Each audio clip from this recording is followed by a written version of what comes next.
Entonces, el tema de hoy es estrongiloidiasis.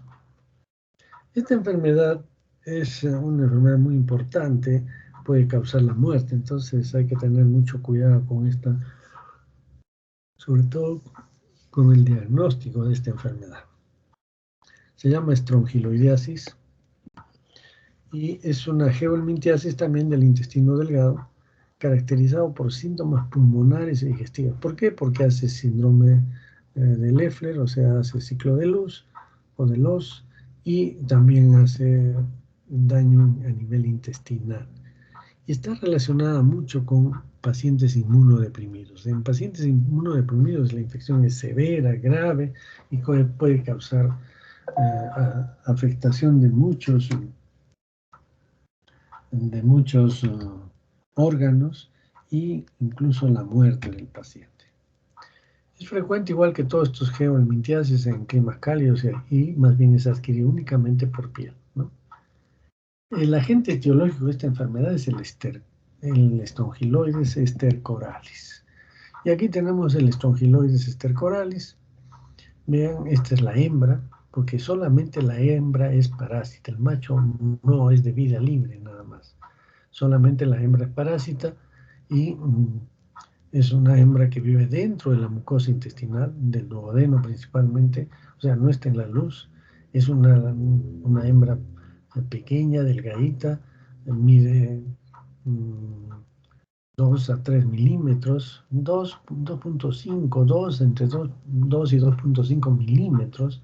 Recuerden, hemos visto ascaris 30 centímetros, tricocéfalos 3 a 5 centímetros, uncinarias 1 centímetro, pero este es 1/4 de centímetro más o menos, ¿no?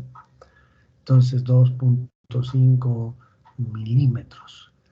Y el macho es mucho más pequeño, alrededor de 700, 800 milímetros, algunos dicen hasta 500, pero esto es así, ¿no? En la hembra, vean ustedes la forma muy delgadita, en forma de aguja, en la parte distal y en la parte anterior tiene la boca, el esófago largo, y en el interior está el intestino, pero también se suele ver, algunas veces se suele ver lo que es en esta parte, por ejemplo, lo que es el útero, y algunas veces con huevecillos, ¿no? Esa es entonces la hembra, muy delgada, y el macho más bien es, acá lo ven, más pequeño. Esta es la hembra, ¿no? Y este es el machito más pequeño, que no lo vamos a ver en realidad. Mide 700 micras. Aquí es para que vean las larvas filariformes. Estas son larvas filariformes y para hacer la comparación, recuerden con las uncinarias, ¿no? En el caso de uncinarias, estamos hablando de larvas filariformes, no rhabditoides, ¿eh? Después vamos a hablar de las rhabditoides. Primero, las filariformes, que son más grandes. Miden hasta 700 micras las de Strongyloides, o sea, son un poquito más largas que las de uncinarias, ¿no? Que miden 500 micras. Las uncinarias, el esófago es recto, ¿no? Hemos dicho, pero es más corto con el caso de Strongyloides, un poquito más largo, pero también es recto. Y después viene el intestino y la región anal. Lo interesante es que dos cosas. En las uncinarias hemos dicho que hay una vaina, ¿no? Una cubierta externa que se ve fácilmente y que termina en punta. Entonces eso es característico de uncinarias. Pero en Strongyloides no se distingue esa vaina, no se ve fácilmente. Algunos dicen que está fuertemente adherida a la larva y por lo tanto la vaina no es una estructura que sea visible como en el caso de uncinarias. Ese es un tema, y el otro es que la terminación, o sea, la cola, está hendida, es decir, está como quebrada o presenta una muesca, no termina en punta como lo hacen las uncinarias, ¿ya? Entonces, esas características son de Strongyloides, es decir, una larva de 500 a 700 micras, esófago largo y la vaina no se distingue bien y una cola hendida o con una muesca en el extremo. Después vamos a ver, esta es la larva rhabditoide. Esta sí mide 250 micras, es más pequeñita, por supuesto, acá la estamos viendo grande para que vean detalles. Y esta larva rabditoides es muy parecida a la larva de uncinarias. Pero ¿qué diferencia hay? Recuerden, yo les insistí en eso cuando hicimos uncinarias, que las uncinarias tenían, las larvas rabditoides de uncinarias tenían una boca muy profunda y un primordio genital muy pequeño, ¿no es cierto? O sea, una boca larga y un primordio genital pequeño. Aquí es al revés. Tienen una boca muy corta, porque esto ya es, lo que están viendo acá es el esófago, acá la boca es pequeñita, y este es el primordio genital muy grande. El primordio genital es lo que va a dar origen al aparato reproductor. Y lógicamente termina en punta también esta larvita. 250 micras, hay que conocerla bien, porque con esto se hace el diagnóstico de la enfermedad. ¿Listo? Y acá tenemos, esta es la larva rabditoide, este es el huevecillo. Los huevos de este parásito son similares a los de uncinarias, con blastómeros, con una cubierta transparente, pero son un poquito más grandes. Pero en realidad no nos interesa mucho. ¿Por qué? Porque no vamos a ver huevos de Strongyloides. Los huevos se quedarán dentro de la mucosa del intestino delgado. Bien, vamos a ver el ciclo. Y para ver el ciclo, primero yo les voy a hacer un esquema, porque es un poco complejo el ciclo, ¿ya? El ciclo tiene, digamos, varias formas, varios ciclos en realidad. Entonces, por ejemplo, acá tenemos el ciclo, son varios, tenemos el de heteroinfección. Heteroinfección. Este ciclo de heteroinfección también se llama el directo. Directo, muy bien. ¿Cómo es esto? Entonces, imagínense ustedes aquí, tenemos, esto es el intestino delgado, la mucosa del intestino delgado, la luz, y la hembra vive acá en la luz intestinal. Vamos a completar esto con el intestino grueso, digamos que este es intestino grueso, y acá está el margen anal. Listo.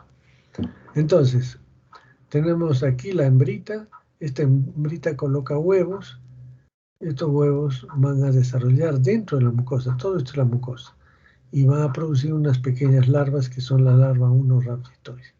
Esta larva penetra la mucosa y alcanza la luz intestinal. Esta es la luz. Y entonces acá tenemos la larva 1 rabditoide, ¿no? Esta larva 1 rabditoide va a avanzar así, sale con las heces. Tenemos acá con las heces larva 1 rabditoide.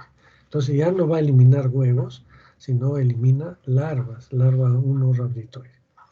Esta larva 1 rabditoide se convierte en larva 2 rabditoide en el medio ambiente. ¿Qué necesita? Necesita un suelo igual que para las uncinarias. ¿Qué tipo de suelo era? ¿Recuerda? Arenoso. Arenoso con restos orgánicos, recuerden. Y después humedad, temperatura, sombra, etcétera, todo lo que hemos mencionado. Y entonces se convierte en larva 2 rabditoide. Esta larva 2 rabditoide vuelve a mudar para crecer igual que lo que hizo. Acá hay una muda, acá hay otra muda, y se convierte en una larva 3 filariforme. Esta larva 3 filariforme ingresa por la piel, digamos la piel de una persona, acá está su piel, digamos, ya está, entra por la piel.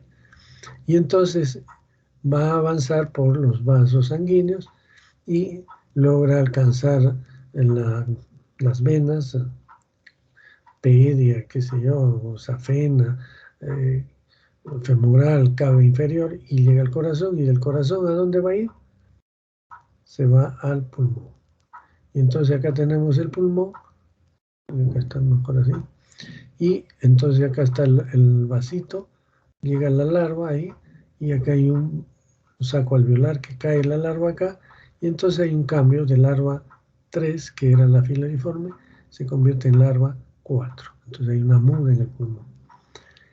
Perdón, esta larva 3 filariforme generalmente deja algo de su vaina ahí, si es que la tuviera, que es muy poco en la piel, pero avanza, ¿no? Entonces, dejando pues una imagen enrojecida, serpiginosa, que avanza por la piel. Eso se llama larva currens, así le llaman larva currens.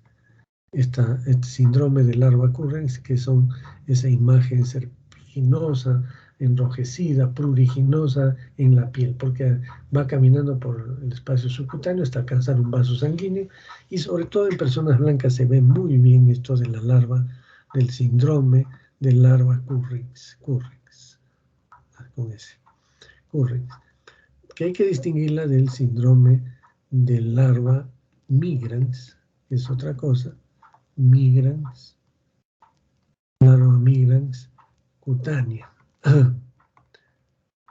que la producen larvas de nemátodos, pero que no son del hombre. Por ejemplo, Ancylostoma caninum, que es del perro, caninum. Entonces este ancilostoma se mete por la piel, comienza a avanzar por la piel, dejando un trayecto así serpiginoso, muy evidente, pero no encuentra un vaso sanguíneo porque no es el hospedero adecuado y sigue por el espacio subcutáneo dejando toda una molestia, una imagen también en la piel. Eso se llama síndrome cutáneo, síndrome de larva migrans cutánea o síndrome cutáneo, ¿no? Mientras que en la larva currens es muy corto su trayecto hasta que alcanza un vaso sanguíneo. Y también, ya que estamos hablando de esto, hay otro síndrome que se llama síndrome de larva migrans, pero visceral, y que lo hemos visto, no les mencioné. Esto es causada por también larvas de nemátodos, pero que entran al intestino y que pueden migrar, pero como el hombre no es el hospedero, pueden causarle problemas. Por ejemplo, Toxocara canis, ¿no? Toxocara canis no es del hombre y entonces se mete a la mucosa, se pierde, se va al cerebro, a los ojos u otros órganos. Entonces eso se llama síndrome de larva migrans visceral. ¿Ya? Bueno, entonces regresamos a nuestro tema. Entonces esta larva currens es la que va a entrar después al pulmón. Entonces hay una muda de larva 3 a larva 4, por lo tanto hay un daño importante en pulmón. Y después va a salir la larva 4, se va al aparato digestivo, se convierte en larva 5, ¿no? Y esta larva 5 se convierte después en una hembra parásita, una hembra parásita. Esta hembra parásita se mete a la mucosa y es la que estamos acá, que la estamos viendo, ¿no? Dentro de la mucosa.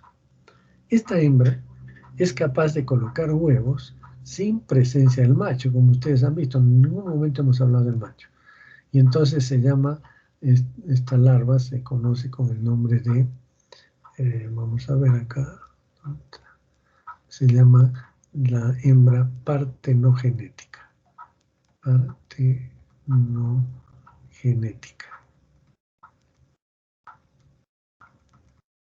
Partenogenética. ¿Qué quiere decir? Que es capaz de autofecundarse, colocar huevos fértiles y después que salgan larvas. Muy bien. Esto es entonces el ciclo de heteroinfección o directo. Sin embargo, hay otro ciclo que se llama el ciclo indirecto de vida libre. Vida libre, el ciclo de vida libre, o también se llama indirecto. ¿En qué consiste esto? Consiste en que esta larva 2 rhabditoide, ¿no?, que estamos viendo acá, esta larva 2 rhabditoide, se convierte en una larva 3 rhabditoide. ¿Por qué? Porque si se convierte en larva 3 filariforme ya tiene que ser infecciosa. Si no muere, ya no tiene capacidad de mudar, de cambiar, de nada. Si ya se convierte en larva 3 filariforme, ya es el estadio infeccioso y tiene que infectar a un ser humano. De lo contrario va a morir. Mientras que esta larva 3 rhabditoide sí se puede seguir reproduciendo.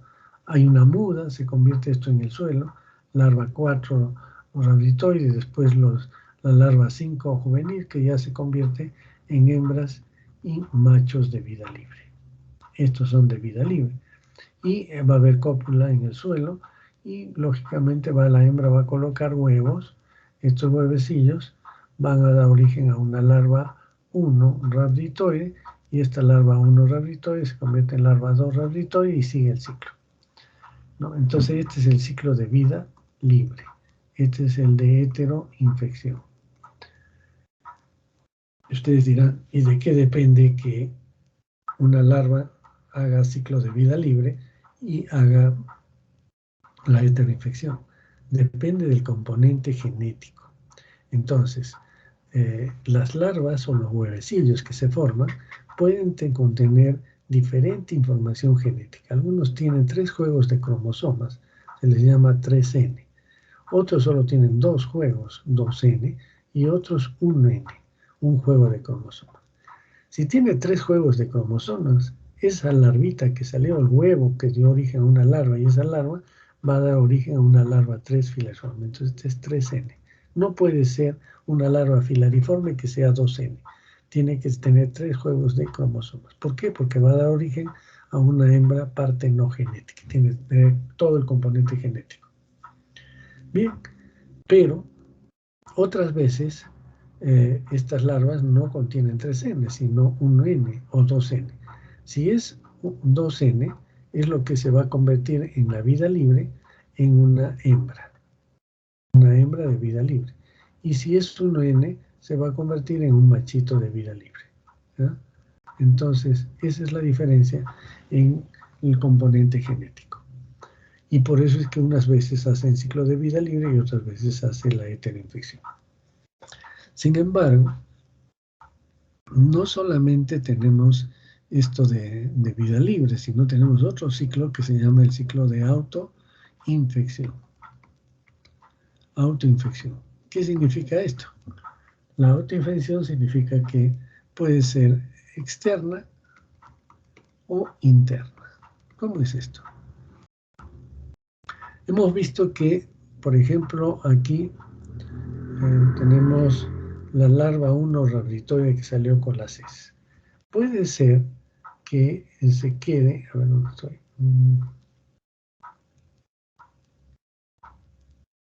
Acá. En el margen anal pueden quedar restos de heces, ¿ya? Y en esas heces hay larvas 1 rhabditoides, pero que por mala higiene se quedan ahí las heces por varios días, y entonces, ¿qué pasa con esa larva 1 rhabditoide? Va a encontrar condiciones adecuadas para su desarrollo. ¿Qué necesitaba? Restos orgánicos. Estos son los restos orgánicos, las heces. ¿Qué más necesita? Temperatura. ¿Hay temperatura adecuada en el marginal? Sí, ¿no es cierto? 37 grados. ¿Y qué más? Humedad, también es una zona húmeda. ¿Y qué más? Sombra. Bueno, ahí hay sombra eterna. Entonces, esta larva 1 rhabditoide se va a convertir en larva 2 rhabditoide, ahí en este sitio, y después en una larva 3 filariforme. Y como es ya larva 3 filariforme y es infecciosa, se mete por la piel de la zona perineal y va a infectar hasta alcanzar un vaso sanguíneo. Esto también se llama la larva Currens, porque se ven en el margen anal el trayecto serpenteante así rojizo de las larvas, y va a hacer que alcance un vaso sanguíneo y a través del vaso sanguíneo va hasta el pulmón, se muda a larva 4, regresa al intestino, larva 5 y hembra partenogenética que se mete a la mucosa y se completa el ciclo. Entonces, esto se llama autoinfección externa, ¿ya? Sin embargo, también tenemos lo que es la autoinfección interna. Acá está. Entonces, la externa ya la hemos visto. ¿Y la autoinfección interna qué significa? La autoinfección interna significa que algunas condiciones hacen que, por ejemplo, el estreñimiento, otros dicen que pueden ser algunas drogas como los corticoides, que aceleran la transformación de esta larva 1 rhabditoide a larva filariforme. Entonces se forma la larva 2 rhabditoide en el intestino delgado, grueso, y después la larva 3 filariforme. Como esta ya es infecciosa, esta se va a meter por la mucosa del intestino grueso y va a alcanzar un vaso sanguíneo para después llegar hasta el pulmón, mudar de L3 a L4 y después regresar al intestino y convertirse en una hembra partenogenética. Entonces, miren, hemos visto la heteroinfección que desarrolla en el suelo, ¿no? La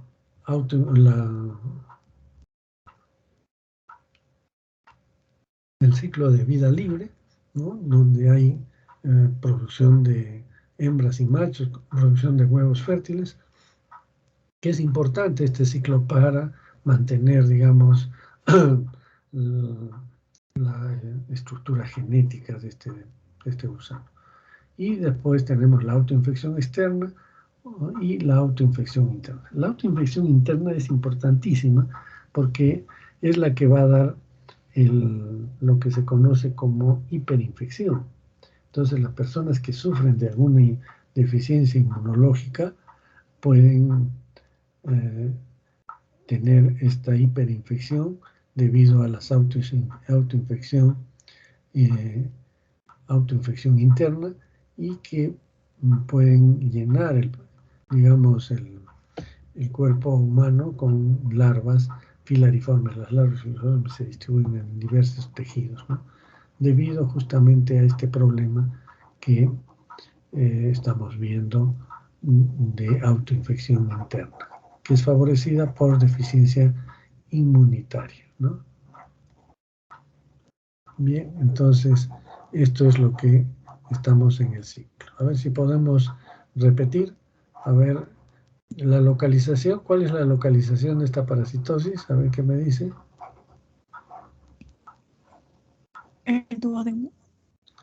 Sí, pero hay que especificar en qué sitio del intestino delgado en general. Puede estar en el yeyuno también, pero principalmente en el duodeno. Digan en todo caso intestino delgado, pero ¿en qué parte del intestino delgado? ¿Está en la luz? La mucosa. Dentro de la mucosa. Eso tienen que hablar bien, porque si no, no se entiende. Dentro de la mucosa. ¿Y quién está ahí dentro de la mucosa? La hembra partenogenética, ¿ya? Muy bien, esa hembra partenogenética entonces va a colocar huevos. Estos huevos se desarrollan dentro de la mucosa, ahí se van a quedar y finalmente van a eliminarse con las heces. ¿Qué cosa? ¿El estadio de salida cuál es? ¿Cuál es el estadio de salida? Vamos, participen. La única manera de aprender. Rhabditoides 1. Sí, muy bien. La larva rhabditoide 1 es el mecanismo de, perdón, el estadio de salida. ¿Cuál es el mecanismo de transmisión? Larva 3 filariforme. Mecanismo de transmisión. Fecalismo. Fecalismo. Muy bien. ¿Y desarrollo en el suelo? Sí, ya saben. Hay el ciclo de heteroinfección y el ciclo de vida libre. ¿Y el estadio infeccioso? ¿Cuál es? Larva 3 filariforme. Muy bien. Siempre es una larva 3 filariforme. ¿Mecanismo de infección? ¿Cuál es el mecanismo de infección? Por la piel. A través de la piel. Muy bien. Hay ciclo de los, sí, ¿no? Y hay muda de L3 a la 4. Entonces acá simplemente para mencionarles la larvita, ¿no? Acá está saliendo la larva rhabditoide, se convierte en larva 2 rhabditoide y larva 3 filariforme que ingresa por la piel. En el caso de que haga el ciclo de vida libre, hay un pasaje de larva 2, larva 3 rhabditoide, larva 4 rhabditoide, a adultos de vida libre, ¿no? Hembras y machos colocan huevos, estos huevos pueden dar origen a larvas rhabditoides 1, que si tiene componente genético 3N pueden ser infecciosas, o si no regresan a hacer el mismo ciclo de vida libre, ¿no? Entonces, eso es lo que tenemos, que es la larva 3 filariforme, la infecciosa. Entonces, hay heteroinfección, hay ciclo de vida libre y hay autoinfección interna y externa. ¿Listo? Muy bien. ¿Alguna pregunta del ciclo? ¿Queda claro? Bien. La patogénesis. Entonces, estas larvas o adultos viven dentro de la mucosa del intestino delgado. Y entonces, para ingresar causan daño destructivo y para salir también causan daño destructivo.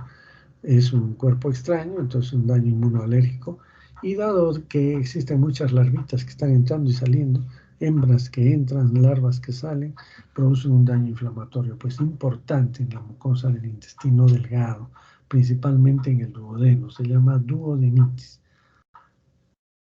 Esto depende del tamaño de estas larvas, de la forma, de la movilidad de las enzimas y del número de larvas. Mientras que los adultos también, al entrar a la mucosa y quedarse dentro de la mucosa, producen daño destructivo, inmunoalérgico e inflamatorio, ¿no? Son las hembras, entonces el mecanismo de daño son las hembras, el número que hay de estas hembras, la movilidad, porque se mueve, y porque además sus cutículas, sus cuerpos, sus secreciones son antígenos que desencadenan una respuesta inmune importante. Y finalmente los huevos también se quedan dentro de la mucosa del intestino, no salen, por lo tanto sus cubiertas son proteínas extrañas que desencadenan un daño inmunoalérgico, ¿no? Es un cuerpo extraño que está metido ahí. Y a nivel pulmonar, las larvas pasan de larva 3 a larva 4, hay una muda con un resto de cutícula que se queda ahí. Y entonces hay daño además destructivo, inmunológico, inflamatorio. Y esto depende del tamaño, forma, movilidad, enzimas de las larvas y de antígenos parasitarios de las cutículas que se quedan en el pulmón y de la reacción inflamatoria del hospedero. Veamos la clínica. Entonces, en la clínica vamos a ver que es el síndrome de Leffler, ¿no? O síndrome pulmonar, y a esto se caracteriza, ya lo hemos repetido varias veces en Ascaris, en ursinarias, que hay tos, expectoración hemostórica, fiebre leve, no es muy intensa, disnea y dolor torácico. Entonces, esto puede verificarse con un hemograma donde hay eosinofilia. Esta parasitosis produce eosinofilia intensa, más de 20% de eosinófilos, ¿no? De todas las que hemos estudiado, esta es la primera que estamos diciendo que tiene una eosinofilia intensa. Y lógicamente las imágenes radiopacas cambiantes que las hemos explicado hasta el cansancio. Síntomas digestivos. ¿Qué va a haber a nivel intestinal? Hay una inflamación de todo el intestino delgado, en realidad, y es muy severa. Entonces hay dolor abdominal, hay diarrea, y hay un síndrome de mala absorción. ¿Qué es un síndrome de mala absorción? Un síndrome de mala absorción es que el paciente presenta dolor abdominal, aumento de la frecuencia de las deposiciones, no tanto diarreicas líquidas, sino abundantes, malolientes, con alto contenido de grasa. A ver, vamos a explicar por qué. Como quiera que no se absorben los nutrientes en el intestino, porque hay una inflamación de la mucosa y por lo tanto la absorción está alterada, entonces pasan al intestino grueso alimentos, proteínas, por ejemplo, que son fermentadas a nivel del intestino grueso por bacterias, y esto va a dar origen a gases y también que exista mal olor, ¿no? Son deposiciones malolientes por la descomposición de las proteínas. Y además estos pacientes pues tienen deposiciones con abundante grasa, ¿no? Que tampoco se absorbe, vitaminas, y esta grasa hace que las heces sean muy, con un peso específico muy bajo, entonces flotan en el agua. El paciente refiere que va al baño, jala la bomba y las heces siguen flotando en la parte de arriba. Entonces eso significa que tienen alto contenido de grasa y es propio del síndrome de mala absorción. Pero el síndrome de mala absorción no se queda ahí, sino que continúa con una desnutrición porque el paciente está eliminando todo el nutriente que ha ingerido, ¿no? Entonces ya saben que es un síndrome de mala absorción y cómo se produce debido a que la mucosa está inflamada, no puede absorber los nutrientes. Pero también hay un síndrome general que es la dermatitis, recuerden, síndrome de larva Currens, ¿no? Y la desnutrición que hemos dicho por la mala absorción. Para estos pacientes están desnutridos y eso puede contribuir a que la enfermedad sea crónica porque la desnutrición es también disminución de la respuesta inmune. Como hemos dicho, cuando hay una disminución de la respuesta inmune, hay autoinfección interna, hay hiperinfección y se complica pues el cuadro clínico rápidamente. ¿Qué complicaciones tenemos? Puede haber piodermitis por el ingreso de las larvas a nivel de la piel, ¿no? Ya sea a nivel de los pies, entre los espacios interdigitales, o también a nivel de los glúteos, donde a partir de restos orgánicos, son las heces, salen las larvas, están contaminadas y se forman las filariformes que pueden entrar por esa piel, arrastrando bacterias y otras, ¿no? Entonces estas bacterias pueden producir glomerulonefritis postestreptocócica, pueden producir neumonías, a veces meningitis, porque circulan también por sangre. Una complicación es la infección crónica o la hiperinfección en estos pacientes, ¿no? Y la hiperinfección se caracteriza porque se presenta en pacientes inmunodeprimidos, sobre todo con las personas que tienen infección por el virus linfotrópico humano 1, que es el HTLV1, que produce parálisis espástica, ¿no es cierto? Y con el VIH también, pero algunos han referido que en zonas donde hay estrongiloides y hay pacientes con SIDA, realmente no hay mucha relación. Entonces está en discusión, pero con HTLV sí es importantísimo. Y también el uso de corticoides a grandes dosis, y enfermedades inmunosupresivas, citostáticos, por ejemplo, drogas que se usan para disminuir o para combatir el cáncer, o drogas que se usan para disminuir la inmunidad en caso de trasplantes. Entonces, un paciente que va a ser trasplantado debe tener un descarte de estrongiloides para poder, para evitar, mejor dicho, que esto se disemine, sea hiperinfección o infección diseminada. Bien, entonces estas son las complicaciones. Diagnóstico, como saben, el diagnóstico es en base a la sospecha clínica. Paciente con desnutrición o con dolor abdominal frecuente, con síndrome de mala absorción y además problemas pulmonares. Entonces hay que hacer unidad clínica y uno dice debe tener una estrongiloides, ¿no? Además, hay que preguntar de dónde viene. Sin embargo, hemos visto pacientes que no vienen de zonas endémicas, ¿eh? Hemos tenido el caso de un paciente, un niño, en el hospital Goyeneche, que presentaba tos y dolor abdominal con deposiciones diarreicas. Entonces entró, el niño tenía 10 años aproximadamente, entra al servicio de pediatría del Hospital General Goyeneche con el diagnóstico de tuberculosis enteroperitoneal, que es frecuente en algunos niños desnutridos y con malas condiciones de higiene, hacinamiento. Entonces hacen compromiso pulmonar, pero también hacen compromiso enteroperitoneal. Entonces se habla de una tuberculosis pulmonar y enteroperitoneal.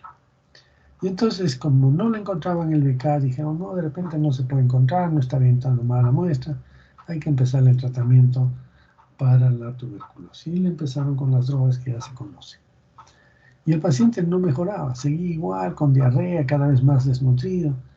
Y entonces un día, uno de nuestros internos pasa por ahí y estaba atendiendo al paciente y vio de casualidad la historia clínica y le encuentra 25% de eosinófilos. Y dice, bueno, el doctor Vázquez me ha enseñado que cuando un paciente tiene 25% de eosinófilos hay que descartar las parasitosis. Muy bien. Entonces agarran sin decir nada al jefe del servicio, le dice al paciente, me vas a dar una muestra de heces. Y me las llevó al laboratorio.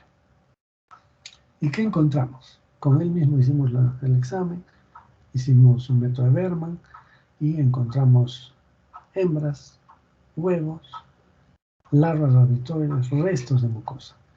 Entonces, normalmente uno debe encontrar solamente larvas rabiotoides, como han visto en el ciclo. Sin embargo, en este paciente se estaba destruyendo la mucosa.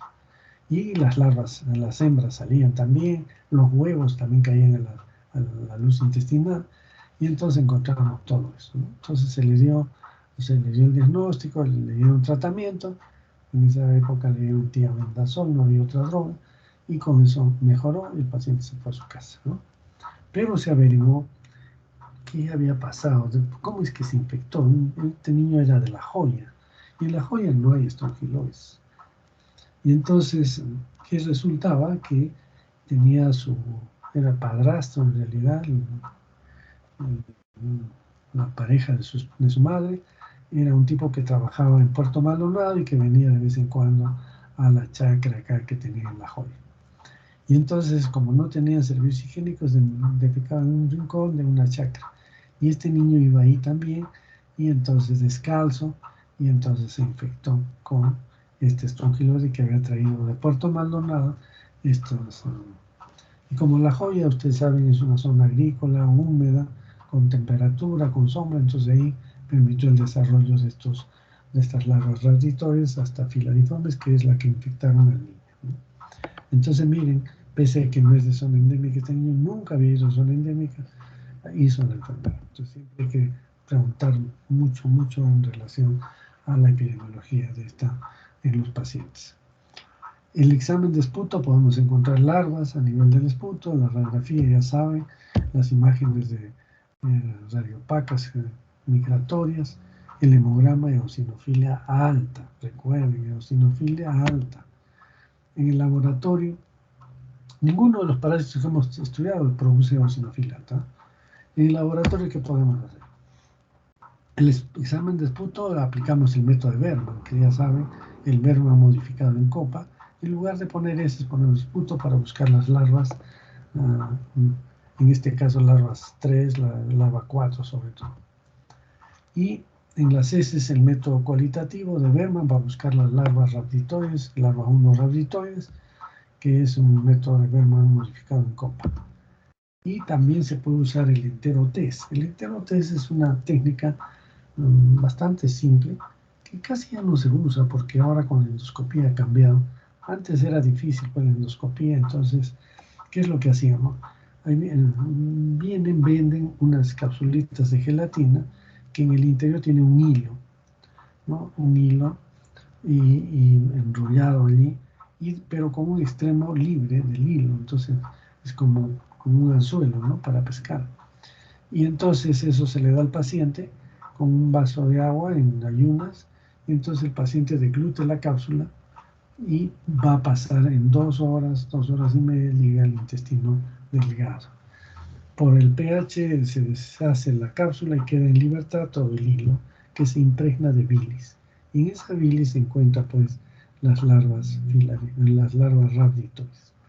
Entonces uno jala a las 2 horas y media, jala todo el hilito que se quedó pegado aquí en la mejilla, le ponemos un esparadrapo para que no se lo trague, jalamos el hilo y una vez que ya lo tenemos todo el hilo empapado en bilis, lo colocamos en una lámina portaobjetos, presionamos con una pinza para que se exprima y le ponemos un cubre objeto y vamos a encontrar ahí las larvas rhabditoides. Esto funciona muy bien porque incluso es mejor que el examen de heces cuando el paciente está haciendo autoinfección interna, no elimina larvas en las heces, ¿no? O las elimina muy pocas. Entonces eso es el enterotest, un método de la cuerda encapsulada también se llama. O la cuerda de Bell también tiene ese nombre. Bien, en la epidemiología, en la costa y sierra no es muy frecuente esta parasitosis, no llega al 5%, y en selva está alrededor del 40% de las personas que tienen esta parasitosis. Factores del hombre, los mismos que hemos visto para oncinarias, para ascaris, fecalismo, hábitos de no lavarse las manos, pero en este caso el hábito es fundamentalmente caminar descalzo. Este hábito es importante para esto. Entonces la gente que trabaja en el campo, los niños que juegan en el suelo, estos son los que van a adquirir la enfermedad. La pobreza, lógicamente, ya le hemos mencionado en relación a la falta de acceso al agua potable, al desagüe, etc. Y la ignorancia, el problema que uno no sabe cómo se adquiere la enfermedad y camina pues descalzo, ¿no? En la selva. Y la inmunodepresión, más bien acá juega un papel muy importante porque los pacientes con inmunodepresión hacen infecciones severas y más fácilmente se infectan. Factores del parásito. Este parásito puede hacer autoinfección interna y externa, lo cual hace que la enfermedad pueda persistir durante años. Yo tenía un paciente que vino después de haber pasado por varios médicos laboratoristas que le hacían exámenes negativo, y él venía por diarrea, siempre tenía diarrea. Entonces le hicimos el método de Verme y encontramos larvas de estrongiloides y le dimos tratamiento. Yo le pregunté, ¿ha estado en selva? Sí, pero hace 25 años y nunca más volví. Entonces este paciente 25 años había tenido autoinfección interna que le mantenía los parásitos en el intestino, ¿no? Entonces es importante la autoinfección interna y externa. En cuanto a la profilaxis, recuerden siempre el uso de calzado, ¿no? Nunca caminen descalzos en selva, jamás. Tienen que usar estas botas para caminar en la selva. El control, como ustedes ya saben, aquí es el fecalismo. No hay que controlar el fecalismo con letrinas, con lo que sea necesario, educación puede ser mejorando la economía, etcétera, pero que hay que eliminar el fecalismo. Acá no funciona el tratamiento masivo, ¿eh? ¿Por qué? Porque el tratamiento es complicado. Y veamos acá en qué consiste el tratamiento. El tratamiento consiste en la utilización de ivermectina. Antes usábamos el tiabendazol. Ese niño que les comenté en su historia clínica, usamos tiabendazol y bueno, en 3 días fue bien. Pero el tiabendazol ya no hay, no se encuentra. Antiguamente yo me hacía traer de Brasil, pero ya no hay.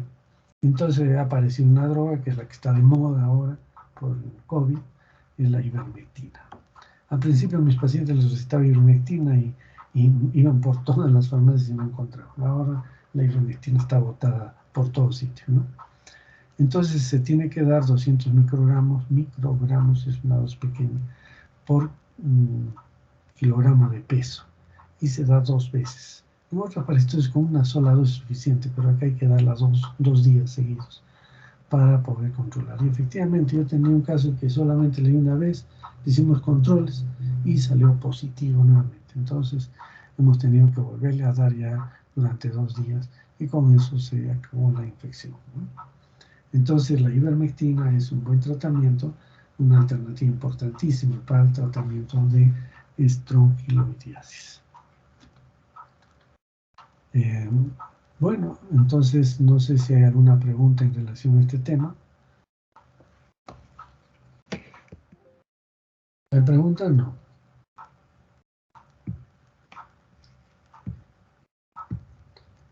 Entiendo entonces que han captado bien todo el tema. ¿Sí? Bien, entonces no queda otra cosa que despedirnos. Muchas gracias por su atención. Nos vemos. Hasta luego. Hasta luego, doctor. Hasta luego, doctor. Gracias. Gracias. Muy Cuídate. bien. Hasta luego. Hasta la próxima semana. Gracias.